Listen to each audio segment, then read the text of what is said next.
اعوذ باللہ من الشیطان الرجیم بسم اللہ الرحمن الرحیم الحمد لأہلہ والصلاة والسلام علی اہلہا الحمد للہ الذی جعلنا من المتمسکین بالقرآن الکریم وبولایت امیر المؤمنین وائمۃ المعصومین علیہم السلام.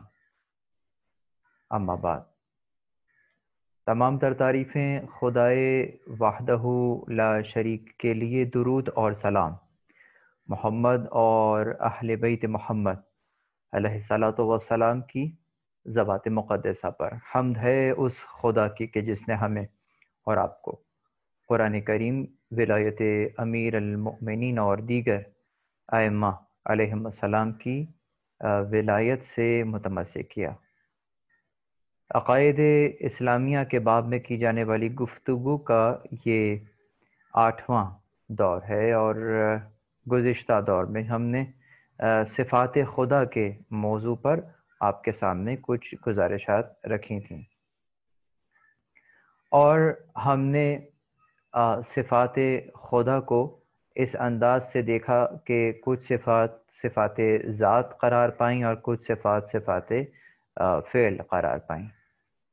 وہ صفات کہ جو خدا کی ذات سے ظاہر ہیں وہ صفات ذات کہلائیں، اور وہ صفات کہ جو خدا کے فعل سے ظاہر ہیں صفات فعل قرار پائیں. جیسا کہ خلق کرنا، پروردگار اگرچہ بالقوہ خالق ہے، لیکن جب تک اس نے خلق نہ کیا تو اس پر خالق ہونے کا اطلاق نہیں ہو سکے گا. بالکل اسی طریقے سے وہ رازق ہے، تو رازق کس کے لیے رازق ہے؟ مخلوق کے لیے رازق ہے.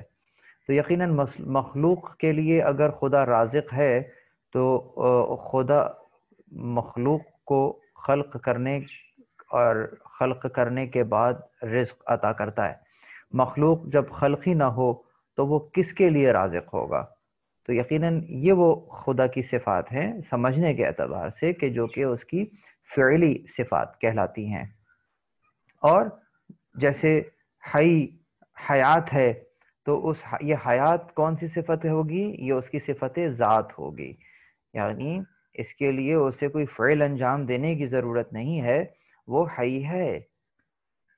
تو اس کے بعد پھر ہم نے صفات جمال اور صفات کمال کی، ہم جلال اور جمال کی بات ہم نے کی تھی.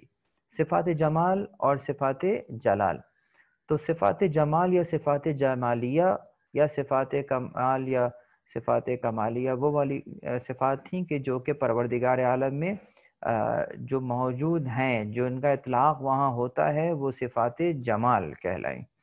مطلب اور جو صفات جس کو ہم کہتے ہیں جلال کہلائیں، وہ صفات تھیں کہ جو پروردگار کی اس بارگاہ اہدیت میں جس کا اطلاق نہیں ہوتا، تو اس کی شان بلند ہے اس صفت سے کہ جو کہ ہم تصور کر رہے ہوں اس کے لیے. تو وہ صفات جلال کے طور پر پہچانی گئیں. آج کی گفتگو کا سلسلہ ہم وہیں سے جوڑیں گے، اور صفات جس طرح سے ہم نے اپنی گزشتہ درس میں صفات سلبیہ اور صفات ثبوتیہ کا تذکرہ ضرور کیا تھا، لیکن ہم نے صفات ثبوتیہ آپ کے سامنے رکھی تھیں جو کہ 8 صفات تھیں جو کلام میں ہم پڑھتے ہیں. آج ہم اپنی گفتگو کو صفات سلبیہ کی طرف لیے چلتے ہیں، اور وہاں ان صفات کو دیکھتے ہیں کہ وہ کون سی صفات ہیں کہ جس کے اندر ہمیں یہ دیکھنے کا موقع ملے کہ پروردگار میں وہ کون کون سی صفات ہیں کہ جن کا جو کہ پروردگار میں نہیں ہے سے مراد یعنی ان صفات کا اطلاق پروردگار پر نہیں ہوتا اس بارگاہ اہدیت میں. مثلا اگر کوئی خدا کو مجسم تصور کرے، خدا کو کسی مکان میں تصور کرے، خدا کو کسی زمان میں مقید کرے، تو خدا زمان اور مکان کا خالق ہے. تو ان دونوں پیرامیٹرز میں خدا مقید نہیں ہو سکتا، خدا کسی شے میں نہیں آ سکتا اس انداز سے. تو یہ خدا کی صفت اس سے بلندر ہوگی یقیناً. اب سوال یہ پیدا ہوتا ہے کہ وہ کون سی پھر 8 صفات ہو جائیں گی کہ جس کو ہم اس انداز سے دیکھیں گے الگ الگ کر کے. تو آئیے بسم اللہ کرتے ہیں، اپنی گفتگو کو صفات سلبیہ کی طرف لیے چلتے ہیں.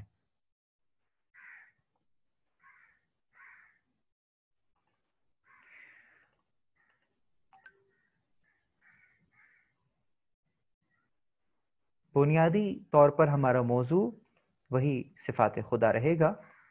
صفات سلبیہ یعنی وہ صفات جو خدا کی ذات کے لائق نہیں، جیسا کہ ابھی بیان کیا گیا.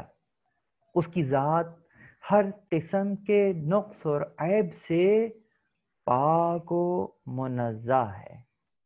یعنی کہ ہر وہ صفت کے جو کہ بعنوان عیب دیکھی جائے، خود اس جسم کا ہونا ایک عیب ہے. یعنی ہم ایک جگہ سے دوسری جگہ جانے کے لیے کسی شے کے محتاج ہیں، اور یہ خود اس جسم کے اپنے تقاضے ہیں. خود اس جسم کے جسم ہونے کے لیے کچھ محتاجگیاں ہیں. خدا ان محتاجگیوں سے آزاد ہے. اگرچہ یہ لفظ کہنا بھی بڑا عجیب ہے کہ آزاد ہے. آزاد تو وہ ہوتا ہے جو کبھی غلام ہو یا غلام ہونے کا امکان ہو. یہ دیکھیے، جیسے جیسے انشاءاللہ میری دعا ہے کہ ہم ان موضوعات کو مزید آگے لے کر چلتے رہیں گے، ہمارے لیے الفاظ کم پڑنا شروع ہو جائیں گے، اور ہم کسی بھی لفظ کو استعمال کرتے وقت ایک گھٹن محسوس کریں گے کہ اس لفظ میں وہ قوت نہیں ہے کہ وہ صفت بیان کر سکے. چنانچہ وہ صفات جو خدا کی ذات کے لائق نہیں ہیں، اس کی ذات ہر قسم کے نقص و عیب سے پاک اور منزہ ہے. صفات سلبیہ کہلاتی ہیں. ان کو آپ صفات جلالی بھی کہہ سکتے ہیں، یعنی صفات جلال.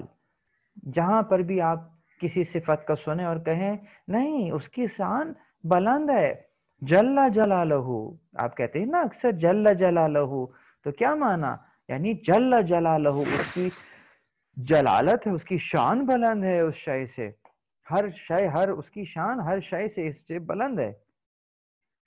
مثلا اگر کوئی کہے کہ جناب اللہ رازق ہے، اور رازق ہونے کے بعد ذہن میں رزق کیا آئے؟ کہا رزق تو وہی ہے دانا اور پانی جو ہم کھاتے پیتے ہیں، یہ رزق ہے، دسترخوان پہ رکھا ہوا ہے، اس کا احترام کرنے کو پروردگار نے کہا ہے.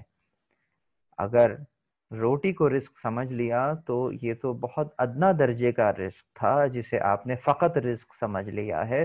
پروردگار تو وہ ہے کہ جو کہ اس دانے کا بھی رازق ہے، کہ اگر گندم کے دانے کو رزق میسر نہ آئے تو وہ دانہ شگافتہ نہیں ہو سکے گا، فصل تیار نہیں ہو سکے گی. وہ تو اس کا بھی رازق ہے. پانی رزق ہے؟ نہیں. پانی اگر ہائیڈروجن اور آکسیجن نہ ملے تو پھر پانی نہ ہو تو یقیناً پانی بھی محتاج قرار پائے گا. آکسیجن اور ہائیڈروجن رزق ہوئے؟ کہا نہیں، وہ تو خود اپنے اپنے مالیکیولز کے اوپر انحصار کیے ہوئے ہیں، اور پھر مالیکیول پھر کسی شے پر انحصار کیے ہوئے ہیں، اور پھر وہ شے پھر کسی شے پر انحصار کی ہوئی ہے. تو یہ سلسلہ کہاں جا کے رکے گا؟ یہ وہیں جا کے رکے گا کہ جو کہ تمام علتوں کی علت ہے، جو علت العلل ہے، اور وہی ہے کہ جو موجودات کو ان کے کمال کے لیے، ان کے کمال کو کے منازل کو طے کرنے کے لیے ان کا حصہ دیا کرتا ہے. اس حصے کو ہم رزق کے عنوان سے جانتے ہیں. اسی لیے جب ہم ظہر کی نماز پڑھتے ہیں اور دعا کے لیے ہاتھ بلند کرتے ہیں، اگرچہ اپنے انداز میں ہم عموماً دن کے اس اوقات میں کیا کر رہے ہوتے ہیں؟ اپنے طور پر رزق تلاش کر رہے ہوتے ہیں، اپنا جسے کہتے ہیں روزی روٹی تلاش کر رہے ہوتے ہیں. تو پروردگار عالم عین اس کام کے درمیان میں نماز کے وقت کو رکھ کر کہتا ہے کہ نماز سے فارغ ہو اور دعا کے لیے ہاتھ بلند کرو اور پروردگار سے رزق مانگو. کس شے کا رزق مانگو؟ کہا اللہم ارزقنا ایمانا صادقا، اے پروردگار مجھے سچے ایمان کا رزق دے دے، ولسانا ذاکرا، اور ذکر کرنے والی زبان کا رزق دے دے، وقلبا خاشعا، صرف قلب نہ دے، خاشع قلب دے، خشیت کے ساتھ قلب دے، یعنی کہ قلب کا رزق خشیت قرار پائے گا، زبان کا رزق ذکر قرار پائے گا، اور مجھے کلن کیا دے دے؟ ایمانن صادقن، یعنی سچا ایمان میرے لیے افضل ترین رزق قرار پائے گا۔ اس کے بعد تو اس کی شرح کر رہے ہیں آپ، وَعِلْمًا نَافِعًا، مجھے علم نافع عطا فرما، یعنی کہ فقط علم نہیں چاہیے، ایسا علم چاہیے کہ جو کہ نفع بخش ہو، یہ یقیناً رزق قرار پائے گا۔ ایسا رزق ہوگا کہ جس کو قلب خاشع مل جائے، جس کو صادق ایمان مل جائے، جس کو ذکر کرنے والی زبان مل جائے، اور اس انداز سے علم نافع مل جائے، اور اس کے بعد اس کی ترقی کا سلسلہ پھر کبھی رکے گا نہیں، اور وہ کمال اس کے ہاتھ آ جائے گا جہاں پروردگار اسے دیکھنا چاہتا ہے۔ یہ کمال، با کمال لوگوں کا رزق یہ ہوا کرتا ہے۔ تو صفات سلبیہ میں اب ہم اگر خدا کو فقط دانے اور پانی کا رازق سمجھ لیں تو یقیناً سبحان اللہ اما یصفون، پاک ہے پروردگار اس شے سے جو یہ لوگ بیان کر رہے ہیں۔ خدا رازق ہے، ہر باکمال کو باکمال کرنے والا پروردگار، ہر وجود کو کمال بخشنے والا پروردگار، عالمین کو پالنے والا پروردگار، یہ ہے اس کا کمال۔ تو خدا جسم نہیں رکھتا، یہ ایک اور صفت، خدا جسم نہیں رکھتا، اس لیے کہ جسم رکھنے کا مطلب یہ ہے کہ چاہے اس کی کیفیت کیسی ہی کیوں نہ ہو، بہرحال جسم اپنے ہونے میں کچھ نہیں تو کم از کم اس کے مرکب ہونے کا ہی محتاج ہے۔ یعنی جب آپ کسی کو کہیں گے کہ یہ جسم ہے تو اس کو قابل اشارہ سمجھیں گے نا، یقیناً آپ کہیں گے یہ جسم ہے تو وہ اس کا کوئی علاقہ ایسا ہوگا جہاں وہ جسم نہیں ہے، تبھی تو آپ نے اشارہ کیا ہے۔ تو یقیناً اس کو قابل اشارہ تصور کرنا، اس کو جسم اور جسمانیت کے پیراہن میں تصور کرنا اس کی محدودیت کی طرف اشارہ کرے گا، اس کی صمدیت ختم ہو جائے گی جسم ہونے کے بعد، اس لیے کہ جسم کے تقاضے ہیں اور ان تقاضوں کا پورا ہونا ضروری ہے، جبکہ پروردگار تو خود تقاضوں کا پورا کرنے والا ہے، پروردگار تو خود زمان و مکان کا خالق ہے۔ کسی نے چھٹے امام سے سوال کر لیا کہ اللہ کہاں ہے؟ آپ نے جواب میں فرمایا کہ یہ جو تو پوچھ رہا ہے کہ وہ کہاں ہے، وہ اس کہاں کا خالق ہے۔ بس اس کو تو اتنا ہی جواب دیا، لیکن میں سمجھتا ہوں کہ آپ اس جواب کو بہت اچھے انداز میں سمجھ چکے ہوں گے، یعنی کہ وہ اس کہاں کا خالق ہے جو تو مجھ سے پوچھ رہا ہے، یعنی پروردگار عالم موجودات کو خلق فرماتا ہے۔ اس کے ذہن میں جو کہاں کا تصور تھا وہ یا تو کسی زمان کا تصور ہوگا یا کسی مکان کا تصور ہوگا۔ پروردگار زمان اور مکان کا خالق ہے، زمان و مکان نہ تھے وہ تھا، زمان و مکان نہ ہوں گے وہ ہوگا۔ تو پروردگار عالم کسی شے میں نہیں ہے۔ ایک اور امام ہی سے خطبے کی روشنی میں لیا گیا جملہ آپ کی نظروں، آپ کی سماعتوں کی نظر کر رہا ہوں، اس کو بھی لکھ لینا چاہیے اور اس جملے پر پھر غور کرنا چاہیے کہ آپ نے فرمایا کہ خدا کسی جگہ میں نہیں ہے، کسی شے میں نہیں ہے، لیکن کوئی شے اس سے خالی بھی نہیں۔ یہ کیا کہا؟ یعنی کہ اس کو کسی شے میں تصور نہ کریں، لیکن کسی شے کو اس سے خالی بھی تصور نہ کریں۔ یہ کس انداز سے ہوگا؟ یعنی پروردگار کی رحمت واسعہ جو کہ وسیع رحمت ہے، کوئی جگہ ایسی نہیں کہ جہاں پر وہ رحمت نہ ہو، بس اس رحمت کے جذب کرنے والے کم ہیں، اور جہاں اس کی جذابیت نہ ہو تو پھر وہاں کی زمین بنجر زمین کہلاتی ہے۔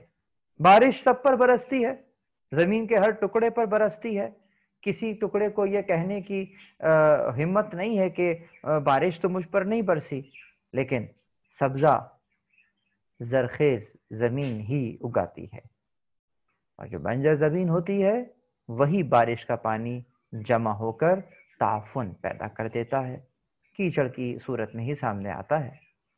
تو یقیناً زمین کی ہریالی شرط ہے، زمین کی زرخیزی شرط ہے، تو پھر یقیناً رحمت خدا سے اس انداز سے فائدہ بھی اٹھانا اپنے زمین کی زرخیزی کے بعد ہی ممکن ہو سکے گا۔ اسی لیے پروردگار عالم تقوی کا تقاضا کرتا ہے کہ تقوی زمین کی زرخیزی ہی کا نام ہے، اسی کے بعد اعمال وہ اثرات چھوڑتے ہیں کہ جس کے لیے پروردگار عالم نے انہیں بیان کیا۔ خدا جسم نہیں رکھتا، جسم اور جسمانیت سے مبرہ ہے۔ اسی طریقے سے خدا کسی مخصوص مکان میں نہیں ہے، وہ موجود اور حاضر ہے۔ جیسا کہ میں نے کہا کہ مکان میں نہیں ہے لیکن کوئی بھی جگہ اس سے خالی نہیں ہے۔ خدا کسی چیز میں حلول نہیں کرتا، یعنی کسی شے میں نہیں سماتا۔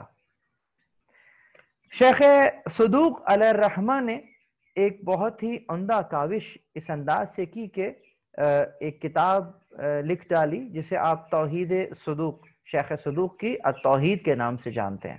اس میں انہوں نے تمام وہ مناظر تقریباً جو کہ وہ جمع کر سکے ایک کتاب کے اندر لکھ دیے کہ جو مختلف دہریوں سے ہوئے ہیں اور مختلف توحید کے باب میں سوالات ہوئے ہیں، صفات کے بارے میں سوالات ہوئے ہیں، تو ان میں سے اکثر مناظر جو ہیں وہ انہوں نے اس کتاب میں نقل کیے ہیں۔ اگرچہ اصول کافی میں بھی وہ روایات موجود ہیں، لیکن میں سمجھتا ہوں کہ اگر التوحید کو ہی دیکھ لیا جائے تو جو خطبات کی طرف جہاں میں نے اشارہ کیا کہ وہ خدا کسی شے میں نہیں ہے مگر وہ کوئی شے اس سے خالی بھی نہیں ہے، اس قسم کے جو امام علیہ الصلوۃ والسلام کے مختصر تشریحات ہوا کرتی ہیں وہ آپ کو عموماً مناظروں کے اندر نظر آ جائیں گی۔ تو ایک کتاب میں ریفر کر رہا ہوں التوحید شیخ صدوق، اس کے اندر خدا کی صفات کا جو باب ہے یا وہاں پر مناظرے ہیں ان کو پڑھ لیا جائے۔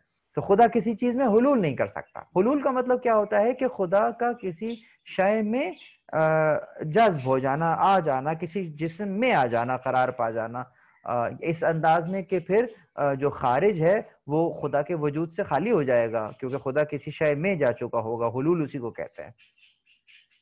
یہ عیسائیت کا نظریہ ہے۔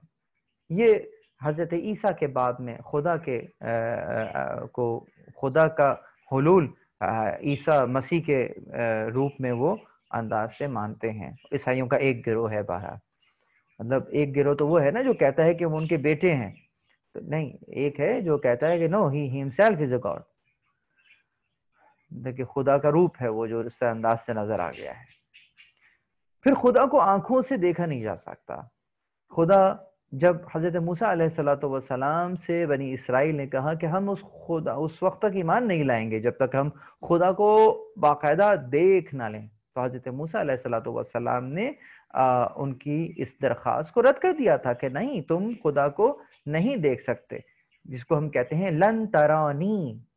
یہاں جو کلمہ لن ہے اس کا مطلب یہ ہے نفی ابدی، کبھی نہیں دیکھ سکتے۔ لن ترانی یعنی کہ نہ ابھی دیکھ سکتے ہو نہ بعد میں دیکھ سکتے ہو، یہ نفی ابدی کے طور پر بھی استعمال ہوتا ہے، اگرچہ کسی چیز کے زور دینے پر بھی استعمال ہوتا ہے، لیکن اس مقام کے اوپر یہ نفی لن نفی ابدی ہے۔ ابدی یعنی کہ کبھی نہیں دیکھ سکتے، نہ اس جہان میں نہ اس جہان میں۔ ارشاد باری تعالی ہے لا تدرکہ الابصار وہو یدرکہ الابصار وہو اللطیف الخبیر۔ آنکھیں لا تدرکہ الابصار، تدرک یعنی آنکھیں اسے نہیں دیکھ سکتی، آنکھوں سے، ان ظاہری آنکھوں سے اسے دیکھا جانا ممکن نہیں ہے۔ وہو یدرک الابصار، مگر وہ تمام ابصار کو، تمام جو بصارتیں ہیں ان کو وہ دیکھ رہا ہے۔ وہو اور وہ لطیف الخبیر، خدا لطیف بھی ہے اور خبیر بھی ہے، خبیر بہت زیادہ خبر رکھنے والا، اس انداز سے کمال، با کمال، خدا کی ہر صفت ہی کمال ہے، وہ عین کمال ہے. تو پروردگار لطیف خبیر ہے، وہ تمام اشیاء کو جانتا ہے، دیکھ رہا ہے، لیکن ان آنکھوں کا محتاج نہیں ہے، ان آنکھوں کی محتاجگی سے نہیں دیکھ رہا ہے، وہ آنکھوں کے بغیر دیکھ رہا ہے، کان کے بغیر سن رہا ہے. بہرحال مولا علی علیہ السلام خطبہ نہج البلاغہ میں 179 خطبے کے اندر بھی اس آیت کی طرف اشارہ کرتے ہوئے فرماتے ہیں کہ لا تدرک العیون بمشاہدۃ العیان لیکن تدرک القلوب بحقائق الایمان. بحقائق الایمان یعنی ظاہری آنکھیں اسے نہیں دیکھ سکتی، لیکن حقیقتی ایمان کے ذریعے دل سے خدا کو دیکھا جا سکتا ہے. یعنی مومن نورانی قلب کے ذریعے سے پروردگار کا مشاہدہ کرتا ہے، پروردگار کو دل کی نگاہ سے دیکھتا ہے، نہ کہ ان آنکھوں کی ساتھ. اب یہاں پر ایک اہم سوال پیدا ہو جاتا ہے، ممکن ہے بہت سارے سننے والوں کے ذہن میں پیدا ہو گیا ہو، تو اس کا جواب ایڈوانس میں دیتا چلوں کہ خدا کو نہ دنیا میں نہ آخرت میں دیکھا ممکن ہے، تو پھر اس آیت کے بارے میں جس میں رؤیت کا ذکر آیا ہے کیا کہیں گے؟ وجوہ یومئذ ناظرہ الی ربها ناظرہ، کیا کہیں گے اس آیت کے بارے میں؟ یقیناً اس دن بعض شاداب چہرے اپنے خدا کی طرف دیکھیں گے. کون سے ہوں گے وہ شاداب چہرے جو خدا کی طرف دیکھ رہے ہوں گے؟ آئیے ذرا اس آیت کا باطن میں چلتے ہیں. جب ہم یہ کہتے ہیں کہ خدا کے وہ جو اس دن چہرے جو ہوں گے وہ شاداب ہوں گے اور وہ اپنے رب کی طرف دیکھ رہے ہوں گے، تو وہ شاداب کیوں ہوں گے؟ اپنے رب کی طرف دیکھ رہے ہوں گے اور شاداب ہوں گے، تو یہ شادابی کہاں سے نصیب ہو رہی ہوگی؟ یہ خدا کی، پھر وہی کہوں گا کہ رحمت واسعہ ہے کہ جس کی طرف وہ متوجہ ہوں گے، کہ اس روز خدا بند متعال کی طرف وہ متوجہ ہوں گے، اس کی رحمت واسعہ کی طرف متوجہ ہوں گے. تو یہاں پر یہ مراد لیا جائے گا سورہ قیامت آیت نمبر 22 اور 23 کا بیان آپ کے سامنے کیا گیا. یہیں سے ایک اور سمت ہم اپنی توجہات کو مبذول کرتے ہیں، اور وہ یوں ہے کہ خدا کا کوئی بھی شریک نہیں ہے، اور وہ محل حوادث بھی نہیں ہے. یعنی اس کا محل حوادث یعنی اس کے اوپر کوئی چینج نہیں آ سکتا، کوئی حادثہ رونما اس پہ نہیں ہو سکتا. حادث کوئی شے ہو جانا، کچھ بدل جانا، کوئی تغیر یا تبدل ہو جانا، کوئی چیز بدل جانا، وہ کوئی ایسی شے نہیں ہے کہ جس کے اندر اس انداز کے حادثے رونما ہو رہے ہوں یا اس کی حیت بدل رہی ہو. اس کا غیر سے متاثر ہونا محال ہے. محل حوادث نہیں ہے سے مراد اس کا غیر سے متاثر ہونا محال ہے. ہم اگر باہر گرمی میں کھڑے ہو جائیں سورج کے نیچے، تو 10 منٹ کے بعد آپ کے چہرے سے پتہ چل جائے گا کہ آپ سورج کے پاس کھڑے ہوئے ہیں. آگ کے پاس جائیے، جلنا شروع ہو جائیں گے. ابھی کچھ سردی آ گئی ہے تو آپ کو باہر موسم کے سرد ہونے کا احساس ہو رہا ہے. یعنی ہمارا جسم جو ہے وہ محل حوادث ہے، ہمارا جسم جو ہے وہ غیر سے متاثر ہوتا ہے. لیکن پروردگار غیر سے متاثر نہیں ہوتا، بلکہ جملہ کہہ رہا ہوں، بلکہ خدا کے خلق کیے گئے تغیرات سے مخلوق متغیر ہوتی ہے.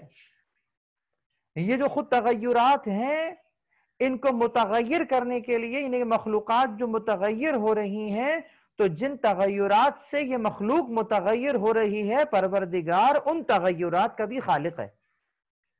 پروردگار مخلوق کا خالق ہے، ہمارا خالق ہے، اور وہ تغیرات کے جن سے ہم متغیر ہو رہے ہیں خدا ان تغیرات کا بھی خالق ہے. یہ جو غیر سے متاثر ہونا ہے یہ نقص ہے،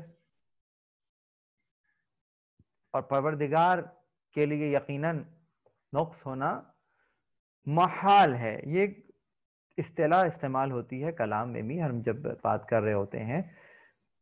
محال یعنی کہ جو ناممکن ہو. محال یعنی ناممکن، ممکن نہیں ہے. اچھا ممکن نہیں ہے سے کیا مراد ہے؟ ممکن دو انداز کے ہوتے ہیں، خارج میں اور عقلاً. خارج مطلب عقل کے باہر، سامنے نظر آ جائے، اور ایک ہے تصور میں. تو خدا کو تصور میں بھی نہیں تصور اس انداز سے تصور کیا جا سکتا. ماورائے تصور. اب یہاں ایک اور سوال پیدا ہو گیا، اور غالباً کسی نے مجھ سے سوال بھی کیا تھا، دوسرے یا تیسرے درس کے اندر ہی کر لیا تھا، تو اس کا جواب آ جا رہا ہے یہاں پہ. خدا خوش ہوا، خدا غضبناک ہوا سے کیا مراد ہے؟ جیسے میں کہہ رہا ہوں وہاں تغیر نہیں ہے اور غیر سے متاثر نہیں ہو رہا، تو میرے اچھے کام کرنے پہ خوش کیوں ہو جاتا ہے اور میرے برے کام کرنے سے ناراض کیوں ہو جاتا ہے؟ خدا کا موڈ چینج ہو جاتا ہے میرے کام سے کرنے سے. تو کیا خدا کے موڈ کو ہم نے اپنے جیسا سمجھ لیا ہے؟ بہت توجہ ہے. یہ اب سوال یہ پیدا ہوتا ہے کہ پھر کون چینج ہوتا ہے؟ کیا ہوتا کیا ہے؟ مطلب میں نے کوئی برا کام کیا، خدا ناراض ہو گیا. میں نے اچھا کام کیا، خدا خوش ہو گیا. تو میری وجہ سے ناراض ہو گیا، میری وجہ سے خوش ہو گیا. تو اس سے کیا مراد لی؟ یہ خوشی اور غمی، کیونکہ ہم جب خوش ہوتے ہیں تو ہم کب کہلاتے ہیں کہ ہم کب خوش ہیں؟ اس کا الٹ کیا ہے؟ مغموم. ہم کب مغموم ہوتے ہیں؟ تو کیا جس انداز سے ہم مغموم ہوتے ہیں خدا بھی ویسا مغموم ہوتا ہے؟ جیسے ہم خوش ہوتے ہیں کیا خدا بھی ویسے ہی خوش ہوتا ہے؟ اگر توجہات مبذول ہیں تو ایک مثال سے بات کو آسان کر دوں. سردیوں کی راتیں ہیں. کبھی آپ کے ساتھ ایسا ہوا ہے کہ آپ کسی جگہ سے گزر رہے ہوں اور راستے میں کوئی ضعیف شخص جسم پر باریک سے کپڑے پہنے ہوئے کھڑا ہوا ہو اور سردی میں ٹھٹر رہا ہو؟ آپ سے ممکن نہیں ہوگا کہ آپ اس کے پاس سے بغیر اس کی مدد کیے ہوئے گزر جائیں.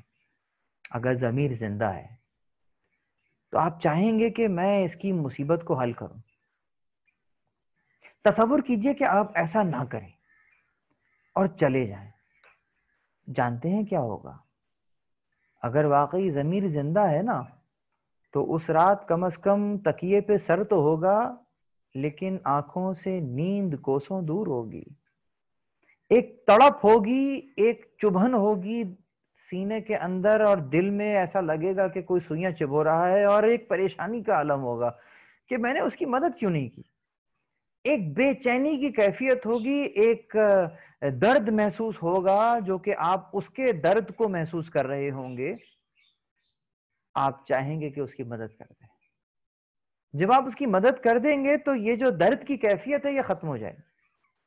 یہ جو بے چینی اور اضطراب کی کیفیت تھی آپ اس سے نجات پا لیں گے. غور کیجئے، ذرا ریئلسٹک ہو کر سوچئے، آپ نے مدد کس کی ہے؟ اس کی یا اپنی؟ آپ نے ایک کیفیت کو ناپسند کیا اور اس کیفیت سے بچنے کے لیے یہ کام کر ڈالا. اگرچہ بہت سے لوگ ایسے ہیں کہ جو یقیناً خوشی محسوس کریں گے پہلے درجے میں ہی، لیکن بہرحال مجھ جیسے بہت سے لوگ ہوں گے جو کہ اپنی اس کیفیت سے بچنے کے لیے یہ کام کریں گے، اور جب ان کو سکون ہوگا تو یقیناً وہ خوش ہوں گے. یہ جو آپ نے کسی کے دل کے درد کو، کسی کی پریشانی اور تکلیف کو اپنی تکلیف سمجھا اور پھر آپ پر ایک ٹیگ لگایا گیا کہ جناب یہ ہم درد ہیں، دوسرے کے درد کو اپنا درد سمجھ رہے ہیں. سوال، کیا خدا بھی اسی انداز کا ہمدرد ہے؟ کیا وہ بھی ہماری مدد اسی لیے کرتا ہے کہ وہاں پر تڑپ اور وہاں پر چبھن اور وہاں پر تکلیف ہوتی ہے اور خدا اس تکلیف سے نکلنے کے لیے ہماری مدد کر دیتا ہے؟ دیکھیے، ہماری کسی کی مدد کرنے میں اور خدا کی ہماری مدد کرنے میں کتنا زمین آسمان کا فرق ہے. وہ بے نیاز ہے، وہ بے نیاز ہے، اس کو اس سے کوئی فرق نہیں پڑے گا، لیکن وہ اس کے باوجود مدد کرتا ہے۔ تو اب سوال ہی پیدا ہوتا ہے، اس کا مطلب تغیر اور تبدل وہاں تو نہیں ہے، تو یہ کہاں ہے؟ تو اس کا مطلب یہ ہے کہ تغیر اور تبدل وہاں نہیں، یہاں ہے۔ یہاں کچھ چینج ہو گیا ہے، یہاں کوئی اسٹیٹ ہے جو چینج ہو گئی ہے اچھا کام کرنے سے اور برا کام کرنے سے۔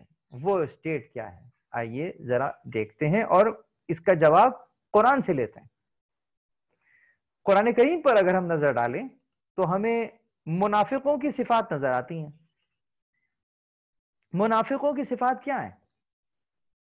سورہ مبارکہ توبہ، المنافقون والمنافقات بعضهم من بعض یأمرون بالمنکر وینہون عن المعروف ویقبضون ایدیہم نسوا اللہ فنسیہم ان المنافقین هم الفاسقون۔ کیا مطلب؟ المنافقون والمنافقات، کیا خوبصورت انداز ہے عموماً پروردگار عالم جب کہتا ہے یا ایھا الذین آمنو، اے وہ لوگو جو ایمان لائے ہو، تو یہاں پر ایمان لانے والی عورتیں اور ایمان لانے والے مرد دونوں مراد لیے جائیں گے۔ لیکن جب خاص اس انداز سے کہا جائے، مثلا اگر آپ کہیں کہ منافقون، بسا اوقات بہت سی مقامات کے اوپر خدا نے منافقون کہہ کر مخاطب کیا ہے، ان منافقون میں عورتیں شامل ہیں۔ لیکن جب خاص المنافقون والمنافقات کہہ کر مخاطب کیا جائے تو اس کا مطلب یہ ہے کہ پروردگار زور دے رہا ہے ہر نفس پر کہ جو کہ منافق ہے، چاہے عورت ہو چاہے مرد، زور دینے کے انداز میں کہ کسی کو استثناء حاصل نہیں ہے۔ المنافقون والمنافقات بعضهم من بعض، اچھا یہاں اس کا مراد یہ لیا جائے گا کہ ان میں سے بعض جو ہیں وہ بعض کے سپورٹرز ہیں، مدد کرنے والے ہیں، ایک دوسرے کے چٹے بٹے ہیں۔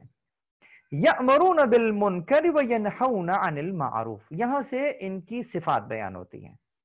کیا کرتے ہیں؟ کہتے ہیں منکرات کا حکم دیتے ہیں اور معروف سے روکتے ہیں، الٹا کام کرتے ہیں۔ اور وَيَقْبِضُونَ، یقبضون مطلب اپنی ہاتھوں کو انہوں نے بند کر لیا ہے، یقبضون ایدیہم، اپنے ہاتھوں کو انہوں نے بند کر لیا۔ اب جب ہاتھوں کو بند کر لیا تو پروردگار نے کیا کیا؟ کہا نسوا اللہ، اللہ نے بھلا دیا انہیں۔ اچھا نسوا اللہ یعنی کہ انہوں نے اپنے ہاتھوں کو قبض کر لیا، بند کر لیا ہے اور اللہ کو بھلا دیا۔ اب جب اللہ کو انہوں نے بھلا دیا تو اللہ نے کیا کیا؟ فنسیہم، اللہ نے ان کو بھلا دیا، کیونکہ انہوں نے اللہ کو بھلایا، اللہ نے انہیں بھلا دیا۔ ان المنافقین هم الفاسقون، بے شک یہ جو منافقین ہیں یہ فسق کرنے والے ہیں، یہ فاسق ہیں۔ ان المنافقین هم الفاسقون، اچھا فسق کرنا کا مطلب کیا ہے؟ یعنی کہ جیسے جھوٹ بولنا ہے یہ فسق ہے، گالی دینا کیا ہے؟ فسق ہے۔ یعنی منافقین جو ہیں اصلاً جھوٹے ہیں۔ ایک بات یاد رکھیے گا، مومن اور کافر میں ایک شے مشترک ہے، وہ کیا؟ مومن اور کافر جو دل میں ہوگا وہی زبان پر ہوگا۔ مومن کے دل میں ایمان ہے، زبان پر بھی ایمان، کافر کے دل میں کفر ہے اور زبان پر بھی کفر۔ لیکن یہ جو منافق ہوگا اصلاً یہ کافر ہوگا، اور ایک ایسا کافر ہوگا کہ جس کے دل میں تو کفر ہے لیکن اس کی زبان کے اوپر کلمہ کفر نہیں ہے، اصلاً یہ جھوٹا ہے اور جھوٹ بول رہا ہے۔ اسی لیے کہا ان المنافقین هم الفاسقون۔ اب سوال یہ پیدا ہوتا ہے کہ یہ تو صفات ہو گئیں منافقین کی، تو پلٹ کر مومنین کی صفات کیا ہوں گی؟ تعرف الاشیاء باضدادها، تعرف الاشیاء باضدادها، اشیاء کو اس کی ضد سے پہچانو، تو پروردگار ضد بیان کر رہا ہے۔ یہ 67 نمبر کی آیت تھی، اور اب اس کے مقابلے پر جو آیت آئے گی وہ مومن کی صفات ہوں گی، اور وہ 71 نمبر کی آیت ہے۔ والمؤمنون والمؤمنات، ادھر کیا کہا تھا؟ المنافقون والمنافقات، تو بدلے میں کیا ہوا؟ والمومنون والمومنات. وہاں تھا بعضهم من بعض، یہاں پہ ہے بعضهم اولیاء بعض. یہاں سے ہم نے بیان کیا کہ یہاں پر اولیاء کا ترجمہ دوست لیا جائے گا، مددگار لیا جائے گا. تو ان میں بعض کے جو ہیں وہ دوست ہیں، یعنی ٹیم ورک کرتے ہیں یقیناً. اور اس ٹیم ورک میں کیا کرتے ہیں؟ یأمرون بالمعروف وینہون عن المنکر. یہ وہ کام تھا کہ جو ان کو کیا جانا تھا. وَيُقِيمُونَ الصَّلَاةَ وَيُؤْتُونَ الزَّكَاةَ وَيُطِيعُونَ اللَّهَ وَرَسُولَهُ. وہاں کیا کیا تھا؟ وہاں پہ وَيَقْبِضُونَ أَيْدِيَهُمْ تھا. انہوں نے اپنے ہاتھوں کو بند کر لیا تھا، مٹھیوں کو بند کر لیا تھا. اس کا الٹ کیا ہے؟ وَيُقِيمُونَ الصَّلَاةَ وَيُؤْتُونَ الزَّكَاةَ. یعنی کہ اصلاً جو نماز نہیں پڑھ رہا ہے، جو زکوٰۃ نہیں دے رہا ہے، گویا اپنے عمل سے خدا کا شکر ادا نہیں کر رہا ہے، تو یہ اپنے ہاتھوں کو بند کیے ہوئے ہے، اپنی قدرت کو اس کام میں جہاں صرف کرنا چاہیے نہیں کر رہا ہے. پروردگار عالم نے مومنین کی صفاتیں بیان کر دیا کہ وہ امر بالمعروف کر رہے ہیں، منکرات سے روک رہے ہیں، نماز کو قائم کر رہے ہیں، زکوٰۃ ادا کر رہے ہیں. اب پروردگار نے ان کے لیے کیا پیکج دیا؟ وہاں پہ کہا تھا فَنَسِيَهُمْ، پس پروردگار نے انہیں بھلا دیا. یہاں پہ کہہ رہا ہے اولئک سیرحمہم اللہ، وہ لوگ ہیں جن پر اللہ عنقریب اپنی ڈھیر ساری رحمت نازل کرے گا، بہت رحمت نازل کرے گا. وہاں بھلا دیا، یہاں رحمت نازل کرے گا. اس کا مطلب یہ ہوا کہ پروردگار عالم جس پر اپنی رحمت نازل نہ کرے، گویا خدا نے انہیں بھلا دیا. اور جس پر خدا اپنی رحمت نازل نہ کرے، یعنی اپنی رحمت واسعہ کو اس پر سے روک لے، تو وہ قابل لعن تصور ہوتا ہے. اسی کا الٹ لعن ہوتا ہے، یعنی رحمت کا الٹ لعن ہے. ادھر پروردگار نے رحمت نازل کی ہے اور ادھر رحمت سے دور کر دیا ہے. سیرحمہم اللہ ان اللہ عزیز حکیم. پروردگار حکیم بھی ہے اور عزیز بھی ہے. عزیز یعنی رولر ہے، حکیم یعنی فاعل حکیم، صاحب حکمت ہے. اس کا ہر کام حکمت سے لبریز ہے. پھر ایک لفظ ادا ہو گیا کہ حکمت سے لبریز، ایسا لگ رہا ہے کہ حکمت الگ ہے اور فعل الگ ہے. اس کا تو فعل ہی اہل حکمت ہے. تو پروردگار عالم جب کبھی کسی کو اس انداز سے یاد رکھتا ہے تو اس پر اپنی رحمتوں کی بارش کر دیتا ہے. اب یہ رحمت خاصہ جتنی جتنی شامل حال ہوتی رہے گی، گویا اتنی ہی خدا کی یاد اگر ہمارے ذہن میں اور ہمارے قلب میں خدا کی یاد ہے تو پروردگار بھی ہمیں یاد رکھے گا. وہ یاد رکھنا اس کی رحمت کے بارے میں شمار ہوگا. تو اب کیا ہوا کہ پروردگار خوش ہوا، یعنی پروردگار کی رحمت واسعہ ہمارے دامن میں آ گئی. پروردگار ناراض ہو گیا، یعنی خدا نے اپنی رحمت کو ہم سے خدا نخواستہ روک لیا. بس سورہ، اب یہ جو آیت اگلی آیت ہے،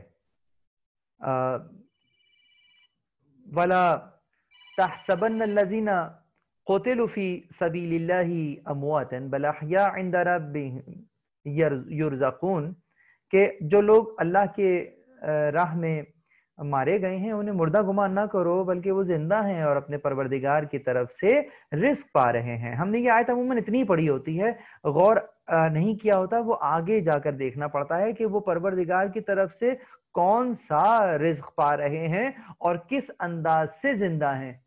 مرتا تو کوئی بھی نہیں ہے، اصلاً تو منتقل ہوتے ہیں، اس عالم سے اس عالم میں منتقل ہو گئے ہیں. لیکن سوال یہ پیدا ہوتا ہے پھر شہید زندہ ہے تو ان کی زندگی کو کس انداز سے بیان کیا جا رہا ہوتا ہے.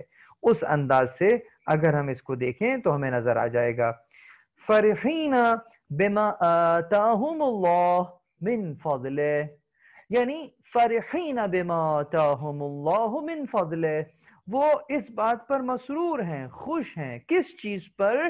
اس شے پر کہ جو کہ اللہ نے انہیں عطا کی ہے اپنے فضل سے، یعنی کہ ان کے ہاتھ جو شے آتی ہے وہ خدا کا فضل آ جاتا ہے جو انہیں عطا ہوا ہے۔ اللہ اکبر، خدا کے فضل میں سے کچھ عطا ہو گیا ہے جس پر وہ اتنے خوش ہیں کہ جس کی کوئی انتہا نہیں ہے۔ اور نہ صرف یہ کہ خود خوش ہیں بلکہ وَيَسْتَبْشِرُونَ بِالَّذِينَ لَمْ يَلْحَقُوا بِهِمْ، ان لوگوں کو بشارت دیتے ہیں جو ابھی ان سے ملحق نہیں ہوئے ہیں۔ بہت توجہ، یہ ملحق کون لوگ نہیں ہوئے ہیں؟ ملحق وہ لوگ ہیں کہ جو ان کے راستے پر ابھی چل رہے ہیں لیکن ان سے آ کر ملے نہیں ہیں۔ یہ شہید اپنی کسی منزل پر پہنچ گیا ہے اور اس کے راستے پر کچھ لوگ چل رہے ہیں جو ابھی ان سے آ کر ملے نہیں ہیں، یعنی لم یلحقو کے لیے شہید کی راہ پر چلنا بہت ضروری ہے۔ جو اس کی راہ کو کھو دے گا یہ شہداء اسے کبھی بھی بشارت نہیں دیں گے، یہ انہیں بشارت دیں گے جو شہید کے ان اعمال کو کہ جو شہید انجام دے رہا تھا، ان کے مشن اور ان کے ویژن میں شہید کا یہ کام ہوگا۔ اس کے بعد کیا ہوگا؟ یہ جو لوگ آ رہے ہوں گے شہید سے ملنے کے لیے، شہید کی طرف ملحق ہونے کے لیے، لا خوف علیہم ولا هم یحزنون، ان کو نہ حزن ہوگا نہ انہیں خوف ہوگا۔ اللہ اکبر، یہ مومنین کی صفات ہیں، یہ ان کی صفات ہیں کہ جو کہ شہید کی راہ پر چل رہے ہوتے ہیں، انہی کو شہید بشارت بھی دیتا ہے۔ اور پھر کیا کرتا ہے؟ یستبشرون بنعمت من اللہ وفضل، اب ان کو پھر بشارت دیتا ہے ان نعمتوں کی اور وہ فضل کی جو اللہ نے اس کو دیا ہے۔ ان اللہ لا یضیع اجر المؤمنین، اور یہ بشارت دے رہا ہے کہ دیکھو اللہ ضائع نہیں کرتا مومنین کے اجر کو۔ اللہ اکبر۔ اب ہم کہتے ہیں یہ ہم کر تو رہے ہیں، کیا فائدہ؟ نتیجہ تو کوئی برآمد نہیں ہوگا۔ ارے آپ کام تو کیجئے، اللہ کبھی اس کو ضائع نہیں کرے گا۔ کس قدر انکریجمنٹ ہوتی ہے اس آیت کے ساتھ۔ تو اب سمجھ میں آیا کہ شہید کیوں زندہ ہے، اور شہید کا اپنے فالوورز کے لیے جو ایک اسٹرانگ کنیکشن ہے وہ کہاں سے ہمیں نظر آتا ہے۔ تو یہاں پر ہمیں اس نساء کی جو 3 آیتیں میں نے آپ کے سامنے رکھی اس میں یہ آپ کو باتیں جو ہے نا وہ نظر آتی ہیں۔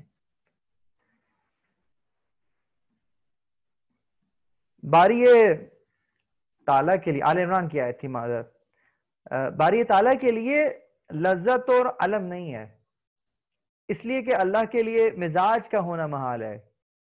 اللہ تعالیٰ یوں نہیں ہے کہ خوش ہوا، اللہ تعالیٰ یہ انسانی مزاج نہیں ہے اس کا۔ کیوں؟ اس لیے کہ لذت جسے آپ کہتے ہیں وہ ایک موافق طبیعت شے کے ادراک کا نام ہے، اس کو آپ لذت کہتے ہیں۔ علم کسے کہتے ہیں؟ یہ ایک مخالف طبیعت شے کے ادراک کا نام ہے جسے آپ علم کہتے ہیں۔ تو خدا میں کوئی موافقت اور مخالفت کا لفظ کا اطلاق نہیں ہوتا، ٹھیک ہے؟ وہ تو اس طبیعت کا خالق ہے جس طبیعت کی ہم بات کر رہے ہیں، چاہے وہ لذت حسی ہو یا غیر حسی، دونوں صورتوں میں خدا کے اس بارگاہ میں اس کا اطلاق نہیں ہوتا۔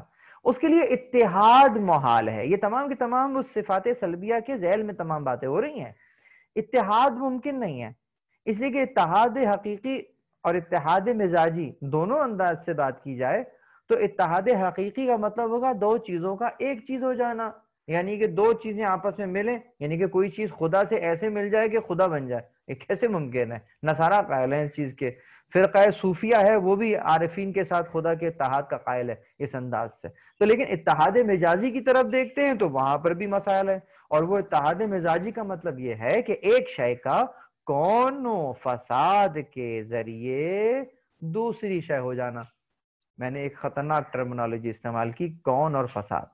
یہ کون اور فساد کیا شے ہے؟ کون اور فساد کا مطلب ہے کہ ایک صفت کا دوسری صفت کی طرف منتقل ہو جانا کون و فساد کہلاتا ہے۔ پانی ہوا بن گیا، یا آگ جو ہے مختلف گیسز آگ بن گئیں، ایک چیز کا دوسری چیز میں ٹرانسفارم ہو جانا، بدل جانا کون و فساد کہلاتا ہے۔ تو یہ خدا کے لیے، بارگاہ کے لیے یہ جائز نہیں ہے. تو اس قسم کا انتقال کو کلام میں حرکت کہتے ہیں، یعنی کہ ایک صفت کا دوسری صفت ہو جانا حرکت کہلاتا ہے. اس بارگاہ میں حرکت نام کی کوئی شے نہیں ہے. ایک اور صورت اتحاد کی، کچھ ممکنہ صورتیں، 3 صورتیں ہوتی ہیں ممکنہ صورت اتحاد کی، اور وہ کیا ہے؟ اس میں ہمیں نظر آتا ہے کہ مثلا 2 چیزیں متحد ہو رہی ہیں، تو ایک باقی رہے اور دوسری فنا ہو جائے، یا دونوں فنا ہو جائیں. تو یقیناً اتحاد ہونے کے بعد دونوں چیزیں باقی رہ جائیں، ایک چیز باقی رہے دوسری فنا ہو جائے، یا دونوں فنا ہو جائیں. ان تینوں صورتوں میں اگر پروردگار کو تصور کرو تو وہ تینوں صورتیں محال ہیں. یعنی کوئی خدا کے ساتھ اتحاد کر لے اور اس انداز سے اتحاد کر لے کہ یقیناً یہ الگ باقی رہ جائے، وہ الگ باقی رہ جائے. خدا سے ہٹ کر کچھ باقی رہ سکتا ہے؟ اللہ اکبر، وہی اکیلا وہی باقی ہے. تو کوئی بھی شے اس کی اس بقیت کا جیسے کہیں گے اس کے سامنے آ کر نہیں کھڑا ہو سکتا، اس کے مقابلے میں کوئی شے بھی باقی نہیں رہے گی. اور اگر ایک باقی رہے اور دوسری فنا ہو جائے تو پھر یہ اتحاد تو نہ ہوا. فنا اگر ہو جائے کوئی شے تو وہ تو فانی ختم ہو گیا، پھر تو وہ ایک ہی چیز بچ گئی. دونوں فنا ہو جائیں تو بھی اتحاد نہ ہوا. تو اس انداز سے خدا بند متعال کے لیے تصوراً بھی اس انداز کا اتحاد فی نفس محال ہے. itself فی نفس itself it is محال، not possible. آخری بات کی طرف چلوں گا اور اس کے بعد آپ کے کچھ سوالات دے لوں گا، اور وہ بہت ہی اہم نقطہ ہے. عموماً ہمارے غالی حضرات اس سے بڑا فائدہ اٹھاتے ہیں. صفات خبری، خدا کی کچھ صفات ہیں جس کو ہم صفات خبری کہتے ہیں. صفات خبری یعنی وہ صفات کہ جس کی خبر ہمارے پاس موجود ہے. اصلاً وہ خدا میں پائی نہیں جاتی، لیکن خبر کا مطلب یہ ہے کہ کسی ٹیکسٹ میں لکھا ہوا ہے، قرآن میں بھی لکھا ہوا ہے، لیکن ہم اس کو مانتے نہیں ہیں. یعنی قرآن و حدیث میں صفات کا جو سلسلہ بیان ہوا، لیکن خدا کے اوپر اس کا اطلاق بھی نہیں ہوتا. مثلا ید اللہ، جیسا کہ ارشاد ہوا کے سامنے ان الذین یبایعونک انما یبایعون اللہ ید اللہ فوق ایدیہم. ید اللہ، اللہ کا ہاتھ، فوق ایدیہم، ان کے ہاتھ کے اوپر ہے. تو اللہ کا تو ہاتھ ہی نہیں ہے، لیکن آیت کے اندر ہاتھ موجود ہے. تو اس کا کیا مطلب لیا جائے گا؟ آپ کہیں گے کہ یہ صفات خبری ہے، یعنی کہ فقط خبر ہے ہمارے پاس، لیکن وہاں پر اطلاق نہیں ہوتا. کیوں؟ اس لیے کہ یہاں ید سے مراد خدا کی قدرت واسعہ ہے، کہ خدا ان اللہ علی کل شیء قدیر ہے، خدا ہر شے پر قادر ہے. تو یقیناً اللہ کا ہاتھ گویا کہ اللہ کا ہاتھ ان کے اوپر ہوتا ہے، اللہ کا ہاتھ سب کے اوپر ہے، یعنی کہ خدا کی قدرت وسیع ہے، سب پر ہے. دوسری تفاسیر میں کچھ اور مقامات کے اوپر اس کو اس انداز سے لیا کہ یقیناً اصلاً ہاتھ ہوتا کس کا تھا؟ ہاتھ رسول خدا کا ہوتا تھا، جو ان کے ہاتھ کے اوپر ہوتا تھا. یہ رسول خدا کون ہیں؟ کہا نمائندے ہیں. کس کے نمائندے ہیں؟ اللہ کے نمائندے ہیں. تو بس اب اگر اللہ کے نمائندے ہیں اور تم اللہ کے ہاتھ پر بیعت کرنا چاہتے ہو تو اس کے نمائندے کے ہاتھ پر بیعت کر لو. ایسا ہی ہے کہ جیسے تم نے اللہ کے ہاتھ پر بیعت کر لی. تو وہاں پر بھی یہ بات صحیح ہو جاتی ہے کہ بہرحال وہ ہاتھ رسول اللہ کا ہاتھ ہوتا تھا، نہ کہ پروردگار کا ہاتھ. تو دونوں معنی کے اعتبار سے پروردگار کی طرف ید کا اطلاق نہیں ہوتا. وجہ اللہ وَلِلَّهِ الْمَشْرِقُ وَالْمَغْرِبُ فَأَيْنَمَا تُوَلُّوا فَثَمَّ وَجْهُ اللَّهِ إِنَّ اللَّهَ وَاسِعٌ عَلِيمٌ. اب یقیناً اللہ ہی کے لیے مشرق اور مغرب ہے، جہاں چاہو اپنا رخ کر لو، تمہیں خدا کا جو ہے وجہ اللہ، خدا تمہیں جو ہے وہ وہیں نظر آئے گا، کیونکہ خدا واسع ہے اور علیم بھی ہے. یہاں وجہ سے کیا مراد ہے؟ یعنی کہ خدا کی رحمت، جہاں بھی دیکھو گے خدا کی رحمت پاؤ گے. عین اللہ نصنع الفلک بأعیننا ووحینا ہماری آنکھوں کے سامنے، ہماری وحی کے سامنے اسے بناؤ، یعنی کہ ہمارے طرف متوجہ رہ کے ہماری آنکھوں کے سامنے بناؤ، ہم متوجہ ہیں، تم ہماری طرف متوجہ رہو، اور پھر اس کو بناؤ اپنی اس کشتی کو۔ حضرت نوح سے بیان ہو رہا ہے۔ العرش استوى، الرحمن علی العرش استوى، کیا مطلب؟ رحمان نے عرش پر استوا کیا ہے۔ یہ تمام کی تمام صفات صفات خبری ہیں، اس کا ظاہراً اطلاق نہیں ہوتا۔ عرش استوا کا مطلب کیا ہے؟ یعنی پروردگار عالم اس جہان کا خالق بھی ہے اور مدبر بھی ہے۔ عرش یعنی وہ مقام جہاں سے احکامات صادر ہوتے ہیں، جہاں سے کمانڈ اینڈ کنٹرول کیا جاتا ہے۔ تو یہ العرش استوا اس معنی میں آئے گا کہ پروردگار کی رحمت واسعہ ہے، اور پروردگار عالم جو ہے وہ یقیناً اس کی قدرت ہر شے پر غالب ہے۔ خدا سے دعا ہے کہ ہمیں ان عقائد کو سمجھنے اور ان پر عمل پیرا ہونے کی توفیق عنایت فرمائے۔ یہاں سے ہم نے اپنے لیکچر کا اختتام کیا۔ اب ہمیں چاہتے ہیں کہ اگر آپ کوئی سوال کرنا چاہیں تو وہ سوال کر لیجیے۔